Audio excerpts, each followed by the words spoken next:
Good morning বন্ধুসকল, সৰ্বপ্ৰথমে আপোনালোকক মোৰ চেনেলটোলৈ স্বাগতম জনাইছোঁ। আজি মই আপোনালোকৰ আগত দেখাবলৈ লৈছোঁ অসমীয়া ফিল্ম ইণ্ডাষ্ট্ৰীৰ বিখ্যাত অভিনেতা যতীন বৰা দেৱৰ জীৱন সংগ্ৰামৰ কাহিনী।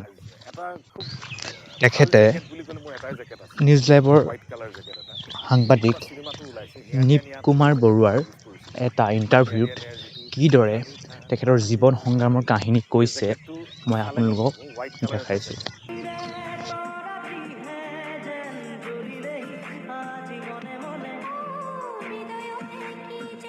সেই জেকেটটো পিন্ধি মই সদায় যেতিয়া ঠাণ্ডাৰ দিনত অহা যোৱা কৰোঁ, এটা সময়ত এনেকুৱা যে মোৰ পকেটত পইচা নাথাকে, তেতিয়া ছুপাৰ দুটা চিটৰ মাজত মুঢ়া পাৰি দিয়ে নহয়। তেতিয়া আগতে এই মুঢ়া সি মোৰ কাৰণে এক্সট্ৰাকৈ থৈ দিয়ে।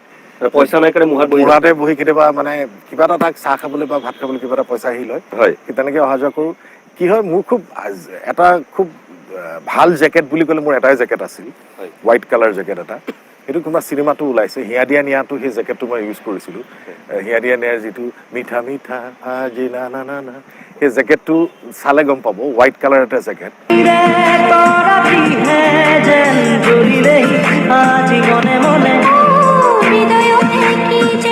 সেই জেকেটটো পিন্ধি মই সদায় যেতিয়া ঠাণ্ডাৰ দিনত অহা যোৱা কৰোঁ, এটা সময়ত মানে হোৱাইট জেকেটত কি হয়, ছুপাৰত আহিলে ধূলি মাকতি লাগি অলপ লেতেৰাও হয়।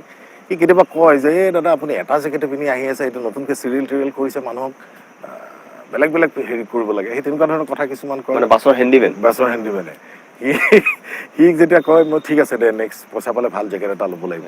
তেনেকুৱা বহুত সংগ্ৰাম গৈছে। ইনফেক্ট তেনেকুৱাও দিন গৈছে যে আপোনাতকৈ মোৰে ভাল ভাল জেকেট আছে, আপুনি একেটা জেকেটকে পিন্ধি অহা যোৱা কৰি থাকে। তেনেকুৱা বহুত ঘাট প্ৰতিঘাত গৈছে। মই এটা কথাই কওঁ, শেষত মই সুধিব বিচাৰোঁ, যতীন বৰা, মানুহৰ জীৱনত সফল হ'বলৈ কি কি গুণৰ প্ৰয়োজন হয়? আচলতে ধৈৰ্যটো মেইন। ধৈৰ্যটো লাগিবই, ধৈৰ্য। আৰু হতাশাটো আহে, কিন্তু হতাশাটো অভাৰকাম কৰাটো মেইন কথা। মোৰতো কেনেকুৱা হ'ব, মোৰ ঘৰৰ ডাঙৰ ল'ৰাই যেতিয়া এতিয়াতো বহুত সুবিধা আছে, এতিয়া ল'ৰা ছোৱালীয়ে অভিনয় কৰিব মন গ'লে বিভিন্ন প্লেটফৰ্ম পোৱা যায়। তেতিয়া লিমিটেড কিছুমান ছবি ওলায়, য'ত আমাৰ বিখ্যাত অভিনেতা অভিনেত্ৰীসকলে তাত অভিনয় কৰে, য'ত আমাৰ নিচিনা এক্টৰক সুবিধা দিব নোখোজে। অভিনেত্ৰীক নিদিব, যিহেতু মোৰ সেইটো পৰ্যায়ৰ মোৰ অভিনেতা নহয় বা সিমানখিনিলৈ যাব পৰাকৈ নাই। কিন্তু মই এটা কথা কওঁ, নিষ্ঠা সততাৰে যদি কাম কৰা যায়, নিজৰ কামটোত এদিন সফল হ'বই। মই কোৱা নাই যে মই সফল অভিনেতা, মই যিখিনি পাইছোঁ সেইখিনিতে মোৰ নিজৰ আৰু মোৰ ঘৰখন, মা দেউতা, সেইখিনি যথেষ্ট কণ্ট্ৰিবিউশ্যন আছে। আৰু হতাশা আহে, কিন্তু কৈ থৈছে, কি হৈছিল অকণমান চমুকৈ কওক। প্ৰথম কথা হৈছে, মই যেতিয়া গুৱাহাটীত ষ্ট্ৰাগল কৰিবলৈ আহোঁ, কিবা ছবি প্ৰযোজক পৰিচালকক যেতিয়া লগ পাব আহোঁ, যে মই এনেকৈ অভিনয় কৰিব মন, ছবি বাছি আহিলোঁ, যিহেতু মোৰ ফেমিলি বেকগ্ৰাউণ্ডত কোনো তেনেকুৱা ধৰণৰ ছবিৰ লগত জড়িত মানুহ নাছিল। আৰু আমাৰ দেউতা সাধাৰণ এজন কৰ্মচাৰী আছিল বেংকৰ, 4টা ল'ৰা ছোৱালী সেইটোতো আছে। আৰু মোৰ তেনেকুৱা কোনো পাৰ্চনেল গাড়ী নাছিল, দেউতাৰো তেনেকুৱা স্কুটাৰ এখন আছিল। কেতিয়াবা পূজা চাব মন গ'লে দুবাৰ নিব লাগে, তাৰমানে দেউতাই। এবাৰ মই গ'লোঁ, এবাৰ ভাইটি গ'ল, এনেকৈ। আমাৰ যেতিয়া ষ্ট্ৰাগল কৰিব ল'লোঁ অসমত, মানে ছবি উদ্যোগৰ যেতিয়া চিনেমা কৰিব খুব ইচ্ছা যায়, প্ৰযোজক পৰিচালকক লগ পাওঁ, নাটক কৰিবলৈ আহোঁ, তেতিয়া কি হয়, আমি তেতিয়া আমি ছুপাৰত আমি অহা যোৱা হয়, নগাঁও গুৱাহাটী। লাহে যেতিয়া মই এখন বাছতে খুব চিনাকি হেণ্ডিমেন এজনৰ লগত, তাৰ নাম এতিয়া মই নকওঁ বাৰু, সি বেচেৰা সি কি হয়, তাৰ ছুপাৰখনতে আহোঁ, সি হেণ্ডিমেন। এটা সময়ত এনেকুৱা যে মোৰ পকেটত পইচা নাথাকে, তেতিয়া ছুপাৰ দুটা চিটৰ মাজত মুঢ়া পাৰি দিয়ে নহয়। তেতিয়া আগতে এই মুঢ়া সি মোৰ কাৰণে এক্সট্ৰাকৈ থৈ দিয়ে। পইচা নাই কাৰণে মুঢ়াতে বহি কেতিয়াবা মানে কিবা এটা তাক চাহ খাবলৈ বা ভাত খাবলৈ কিবা এটা পইচা আহি লয়, সি তেনেকৈ অহা যোৱা কৰোঁ। কি হয়, মোৰ খুব ভাল জেকেট বুলি ক'লে মোৰ এটাই জেকেট আছিল, হোৱাইট কালাৰ জেকেট এটা। সেইটো কোনোবা চিনেমাটো ওলাইছে, হিয়া দিয়া নিয়াটো সেই জেকেটটো মই ইউজ কৰিছিলোঁ।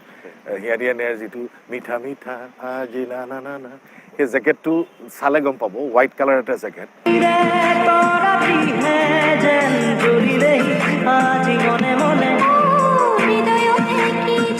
সেই জেকেটটো পিন্ধি মই সদায় যেতিয়া ঠাণ্ডাৰ দিনত অহা যোৱা কৰোঁ, এটা সময়ত মানে হোৱাইট জেকেটত কি হয়, ছুপাৰত আহিলে ধূলি মাকতি লাগি অলপ লেতেৰাও হয়। সি কেতিয়াবা কয় যে এই দাদা আপুনি এটা জেকেটে পিন্ধি আহি আছে, এইটো নতুনকৈ চিৰিয়েল টিৰিয়েল কৰিছে, মানুহক বেলেগ বেলেগ হেৰি কৰিব লাগে, সেই তেনেকুৱা ধৰণৰ কথা কিছুমান কয়। বাছৰ হেণ্ডিমেনে সি যেতিয়া কয়, মই ঠিক আছে দে, নেক্সট পইচা পালে ভাল জেকেট এটা ল'ব লাগিব।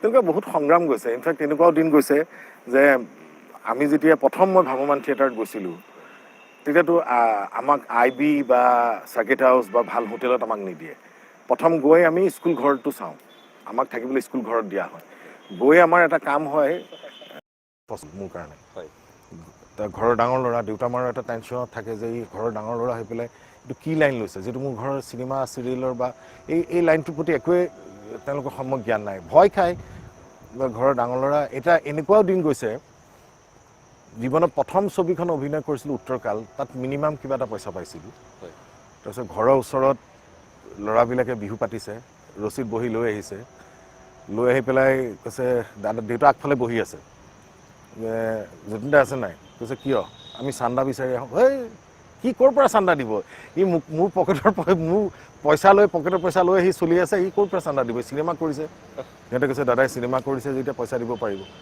একো পইচা দিব নোৱাৰে সি মোৰ পইচা দিয়ে সি চলি আছে কিবা লাগে যদি মোক কওক কিবা এটা মিনিমাম পইচা এটা দেউতাই দি দিয়ে তেনেকুৱা জীৱনত বহুত ঘটনা শুনিলে আপোনাৰ তেতিয়া বেয়া লাগে ধৰক বিচাৰি আহিছে আপুনি দিব পৰা নাই তেওঁলোকে ভাবে কি প্ৰথম চিনেমা কৰিছে চিনেমাত বহুত টকা পায় বুলি ভাবিছিল আৰু মই ভাবোঁ তাৰমানে মই ষ্ট্ৰাগলিং পিৰিয়ডত মই যিমান ঘাট প্ৰতিঘাতৰ মাজত আহি এইটো পৰ্যায় পাইছোঁ মোৰ জেগাত যদি বেলেগ আৰ্টিষ্ট থাকিলেহেঁতেন তেতিয়া মই হয়তো সেই লাইনটো কেতিয়াবাই এৰি দিলেহেঁতেন মানে এনেকুৱা দিন আহিছে নেকি যে কেতিয়াবা যতীন বৰাক ৰিজেক্ট কৰিছে মোৰ জীৱনৰ প্ৰথম ছবিখনে মই সেইটো কাহিনী ক'বলৈ আছে জীৱনৰ প্ৰথম কি হ'ল মই আমি তেতিয়া খুব একাংকিকা নাটক কৰি থাকোঁ একাংকিকা নাটক কৰি থাকোঁতে কি হ'ল এখন ফটো ৰূপকাৰ পবিত্ৰতাৰ ৰূপকাৰ মেগাজিনখনত এখন ফটো ওলাল ফটোখনত মানে মোৰ এখন পাছপোৰ্ট কালাৰ ফটো যে শ্ৰেষ্ঠ অভিনেতা হৈছিলোঁ কোনোবা জ্যোতিৰূপা বা কোনোবা এটা হেৰিয়াত বেষ্ট এক্টৰ পাইছিলোঁ সেই ফটোখন নীপ বৰুৱাই চালে নীপ বৰুৱাই দেখি তেতিয়া প্ৰযোজক তেতিয়া দিব্যজ্যোতি হলৰ মালিক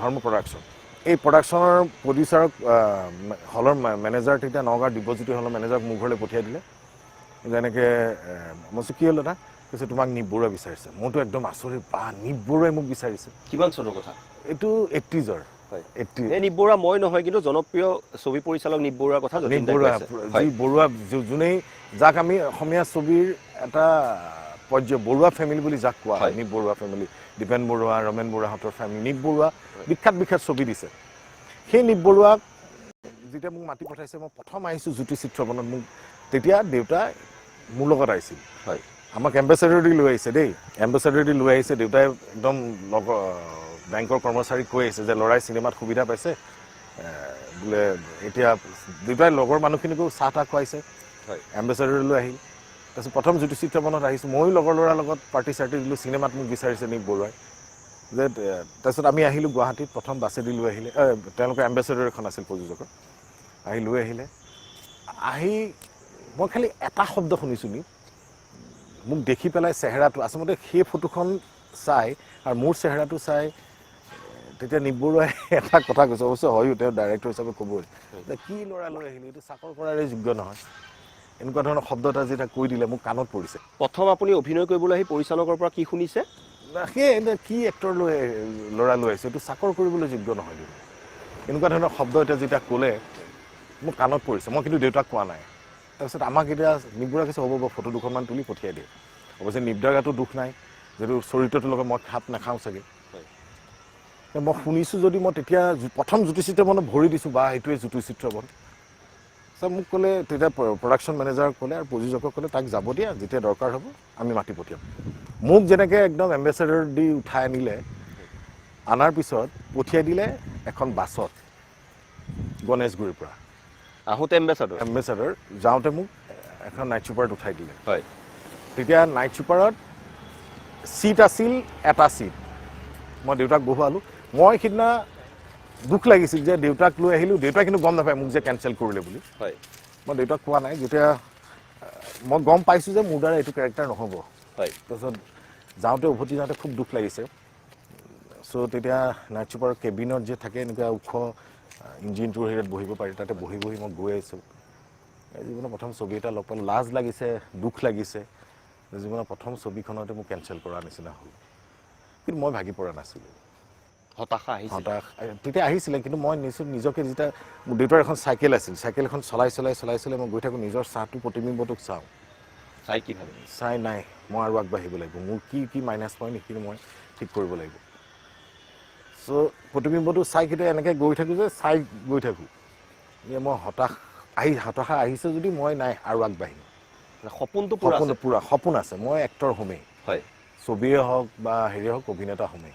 কেতিয়াবা সংগ্ৰাম কৰাৰ দিনত এনেকুৱা দিন আহিছেনে ধৰক হোটেলত গৰম গৰম ভাত বনাই আছে? এইটো এতিয়া এটা কাহিনী ক'ম। আমি তেতিয়া মই প্ৰথম কথা হৈছে অসমীয়া ছবিৰ প্ৰযোজক পৰিচালকসকলে প্ৰথমে মোক সোধে যে তোমাৰ গুৱাহাটীত কোনোবা থকা মানুহ আছেনে নাই, ৰিলেশ্যনৰ মানুহ আছে নাই। মই প্ৰথমে মাক বা দেউতাক সোধা আমাৰ ৰিলেশ্যনৰ কোন কোন আছে খবৰ লওঁ। যিহেতু ডাইৰেক্টৰে হোটেলত ৰাখি পেলাই অভিনেতা অভিনেত্ৰীক কেতিয়াও কাম নকৰে, তেনেকুৱা মোৰ নিচিনা এক্টৰ বহুত আছে অসমত।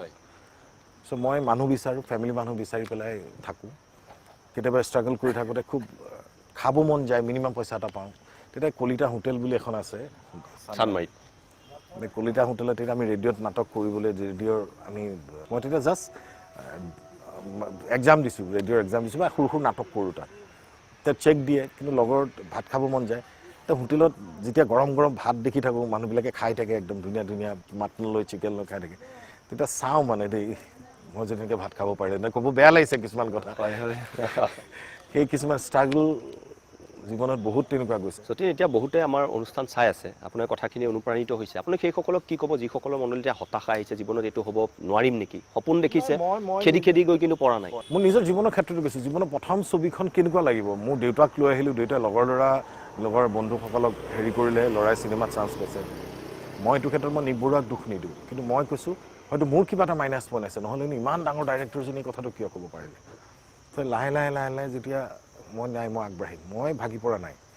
কি মাইনাছ পইণ্ট, কি হেৰি, মই নাটক কৰিব ল'লোঁ, হেৰি কৰিলোঁ, কিন্তু মোৰ সপোনটো মই দেখিবলৈ মানে সপোন যে ভাঙি যায়, মোৰ সপোন ভাঙা নাই। কিন্তু মই সপোন দেখি আছোঁ, নাই এইবিলাক ধৰা এটা ইনচিডেণ্ট আহিছে জীৱনত, সেইখিনি অভাৰকাম কৰি যাব আহেই, মানুহৰ জীৱনত আহিবই, ডেফিনেটলি আহিব, আৰু সেইটো অভাৰকাম কৰি পেলাই গৈছোঁ। আৰু এতিয়া মোৰ খুব ভাল লাগে যেতিয়া নিবৰুৱাই প্ৰথম, হয়তো তেওঁৰ লগত সেই ছবিখন কৰা নহ'ল, যেতিয়া তেওঁ ঢুকাল, এতিয়া নিবৰুৱাই মাজতে কিবা তেওঁৰ ছবি কথা বেলেগৰ থ্ৰুদি পাতিছিলে, কিন্তু মোৰ হাতত এতিয়া সময় নাছিল, বেলেগ ছবিৰ লগত জড়িত কাৰণে তেখেতক সময় দিব নোৱাৰিছিলোঁ। তেতিয়া প্ৰথম ছবিত আপুনি ৰিজেক্ট হৈছিল, তাৰপিছত কিন্তু বহুত ভাল ভাল ছবি যতীনবৰাই ৰিজেক্ট কৰিছে পিছত, সময় দিব নোৱাৰাৰ কাৰণে ছবি ৰিজেক্ট কৰিছোঁ। আৰু মোৰ এটা ভাল লাগিছে, যতীন বৰাই সেই সংগ্ৰামৰ দিনত যিটো জেকেট পিন্ধিছিল, সেই জেকেটটো ছবি আপোনাৰ ছুপাৰহিট ছবিখন ব্যৱহাৰ কৰিছে। মই সেইটো ৰাখি থৈ দিছোঁ, আপোনালোকে যদি চাই হিয়া দিয়ে নিয়াত মিঠা মিঠা আজি সপোনৰে, সেই গানটোত বগা জেকেটটো পিন্ধি অৰুণাচলত সেই গানটো কৰিছিলোঁ।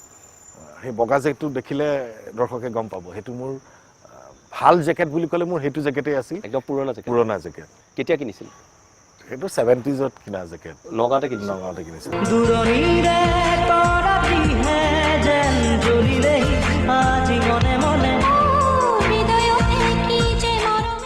ছবিখন আপুনি মুনিন বৰুৱাক কৈছিলে যে মই এইটোৱে পিন্ধিম? নাই, মই সেইটো কোৱা নাছিলোঁ। মই এই জেকেটটো মোৰ খুব ভাল লাগে, সেইটো ক'ব বেয়া লাগেতো, মই এইটো জেকেটে মই পিন্ধিম, মোৰ মানে লাকি জেকেট বুলি কওঁ। কোনোবা প্ৰযোজকৰ ওচৰত গ'লে সেই জেকেটটো পিন্ধি যাওঁ। সেইকাৰণে হেণ্ডিমেনটোৱে এটা সময়ত এনেকুৱা কথা কৈছে, আপোনাতকৈ মোৰে ভাল ভাল জেকেট আছে, আপুনি একেটা জেকেটকে পিন্ধি অহা যোৱা কৰি থাকে। তেনেকুৱা বহুত ঘাত প্ৰতিঘাত গৈছে। মই এটা কথা কওঁ, শেষত মই সুধিব বিচাৰোঁ, যতীন বৰা, মানুহৰ জীৱনত সফল হ'বলৈ কি কি গুণৰ প্ৰয়োজন হয়? আচলতে ধৈৰ্যটো মেইন, ধৈৰ্যটো লাগিবই, ধৈৰ্য। আৰু হতাশাটো আহে, কিন্তু হতাশাটো অভাৰকাম কৰাটো মেইন কথা। মোৰতো কেনেকুৱা হ'ব, মোৰ ঘৰৰ ডাঙৰ ল'ৰাই যেতিয়া এতিয়াতো বহুত সুবিধা আছে, এতিয়া ল'ৰা ছোৱালী অভিনয় কৰিব মন গ'লে